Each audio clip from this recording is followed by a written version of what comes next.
Well, good afternoon, guys, and welcome back to Turbo's Toy Box, where today we're going to upgrade the radio in Spike, my 2008 Toyota Tacoma.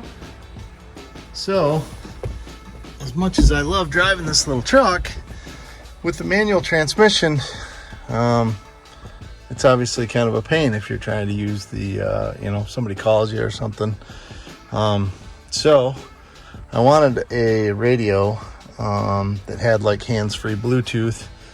Don't really play CDs anymore. All my music, I usually just leave the phone connected and play music off of that.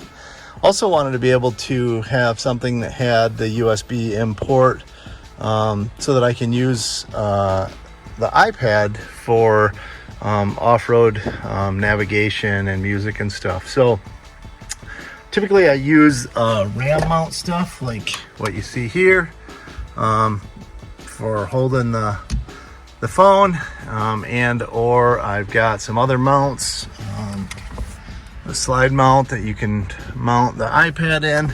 So what I'm probably going to end up doing is mounting one of the RAM mount balls right to the dash, use that iPad mount right over here, kind of act as a larger screen when navigating off-road or whatever you want to use the mapping functions, but still have it tie into the radio, still be able to use the hands-free. So did a little digging around, and I found, actually by talking to my brother, had picked up one of these and was having great success with it. So I decided to try it out here. But this Pioneer,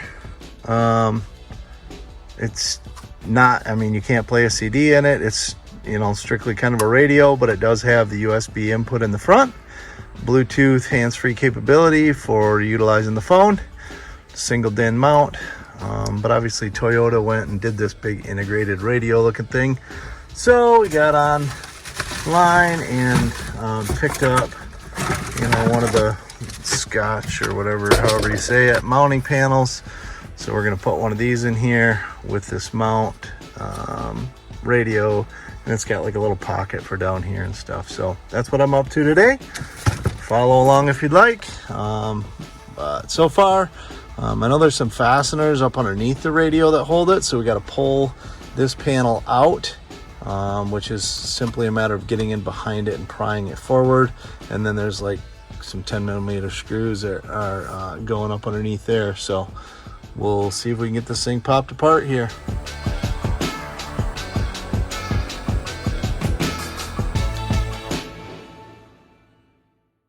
All right, so now that we got the radio out, I'm gonna flip it over to get that panel, display panel out. There's some Phillips screws. The one on the right there, way down in there, little tiny guy. Same thing on both sides. So we'll get those screws pulled out of there. That should remove the lower display clock with the hazard lights, so that we can transfer that over to the new one. And then we'll start assembling the radio into the new fit kit here. So, all right, so I was wrong. Actually, you just had to flex this out of its bracket there a little bit. Once I was able to discombobulate that, then I was able to push the clock out. So anyway, worked out. Got the clock piece out right here with the hazard switch. I guess it goes this way, actually. So now we'll start putting together the radio into the fit kit here, and we'll get the wiring harness wired up, and hopefully we can get some tunes back in here today. All right, so it says to install this threaded insert into the dash right up there. Apparently that gives it a mounting point for the new radio bracket. Of course, I didn't get it centered up quite right, so we'll have to push it over a little bit. Anyway, if I can push it over a little bit, there we go. Get that centered up nice.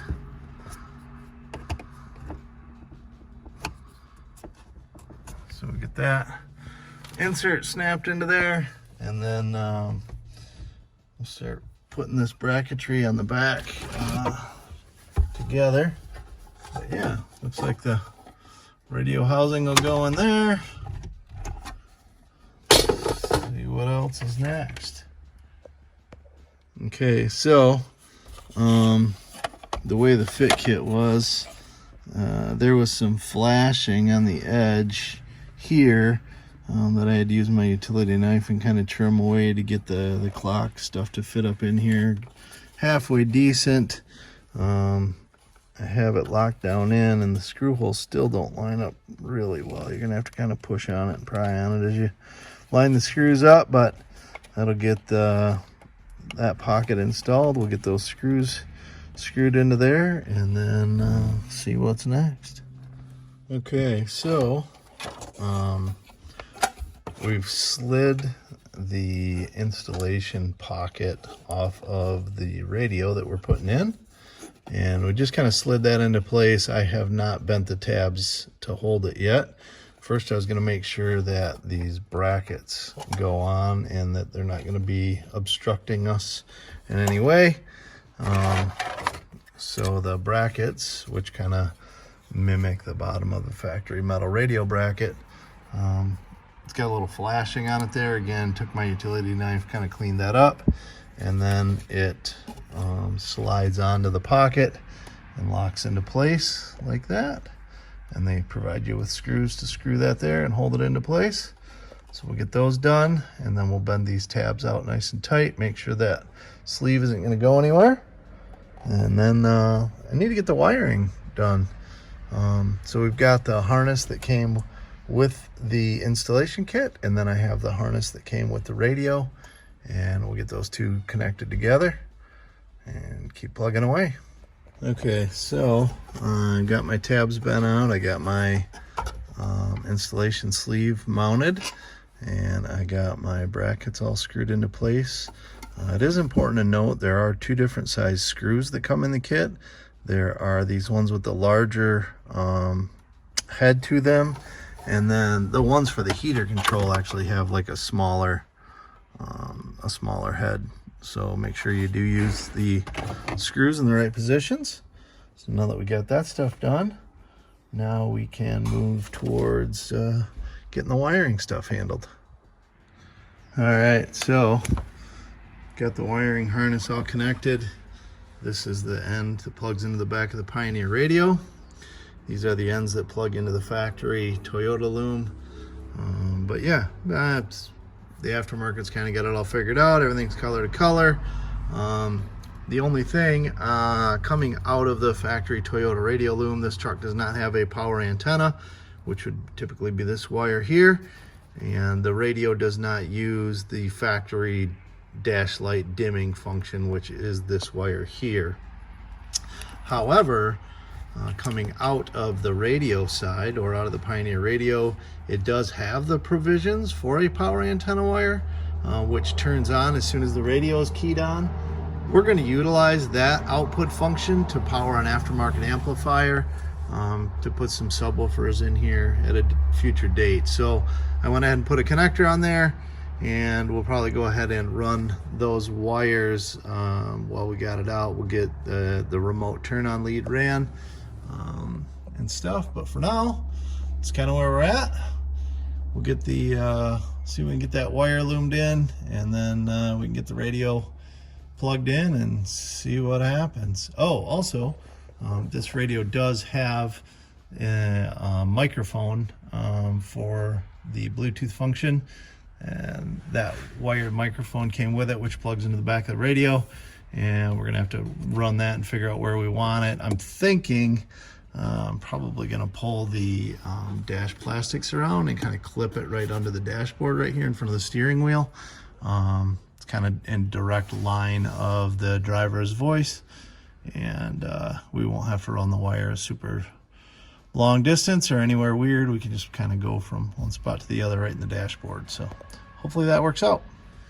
Okay, so I've got my wiring harness installed in here, got it all clipped in. I went ahead and ran a remote wire from the Pioneer output down to under the driver's seat where I'm going to install the amplifier in the future. I installed a pair of RCA cables also to under the driver's seat. So now we can get that radio put in here and get things hooked up, and we can go ahead and hook these up even though we're not putting the amplifier in right now. Okay, so we've installed the radio bracket with the factory 10mm bolts in the 4 spots down below. Make sure you pull the wiring harness through there for the clock hazard switch plug, and then make sure that you bring through up top any of the wiring you need to hook to the back of the radio. So at the minimum, you're going to have your antenna wire and your radio plug. In this instance, I have the RCA cables as well, so make sure you pull those up through there. Also, there's the screw that goes into that little clip that we installed earlier. We're going to make sure we get that in. We'll push the radio into its spot, plug things in. All right, so kind of forgot to video it for you guys, but I did run the antenna wire. I was able to just pull out on the gray plastic with the radio out and tuck the wire along this edge. This plastic kind of pulled loose. There is a couple of like the double push pin things in here, which the Phillips screwdriver, the center came down, just very gentle pressure. You can't be pushing hard on it and run the Phillips down. You got to be very gentle to get the center to come out, and then you can pull the, both pieces out. And then I just took my utility knife and cut a little notch in that upper portion. So if the thing ever did want to get returned to stock, you'd never notice that there was a little notch up inside that hole. But then the microphone actually comes with some double-sided tape. So we'll clean up a spot and get that stuck there, just kind of like I had planned. Yeah, so everything's plugged in, mounted solid. Now we can put the bezel over that area and get the bottom part put back into place, and should be good to go. All right, just like that, everything's in, tidied up, put together, and it works. We've connected it to the phone, and it's crazy. These new radios, like an app, you can sync to it, and you can adjust your high pass frequency output so that the deck is only putting out the higher frequencies, and cutting off the bass to those door speakers so they quit distorting. And then the rear outputs we can adjust to be just a subwoofer output to go to the amplifier for the subwoofers, and all that's adjustable via the app that you download. Technology is pretty crazy, pretty cool. But yeah, be curious, take it for a ride and see how the Bluetooth connectivity is. I mean, as far as turning it on and off, it works good, but just the sound quality, if somebody can hear me when I'm talking to them as I'm driving. I know the truck needs a tailpipe still, so I'm sure that'll have some bearing on the ability for them to hear me or not. But yeah, no, not a bad job. And again, can't wait to see how it works in driving scenarios. But I'll do that and report back.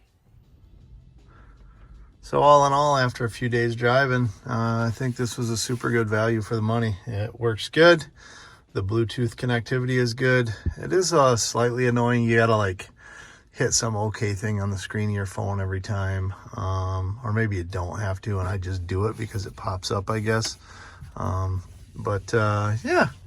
no, it works good. The Bluetooth connectivity works good. Using the functions off the radio to skip tracks and that kind of stuff. And the tuner portion of it seems to pick up stations well, better than the factory Toyota radio did. So all in all, very happy. Definitely a smart move. Thanks for watching.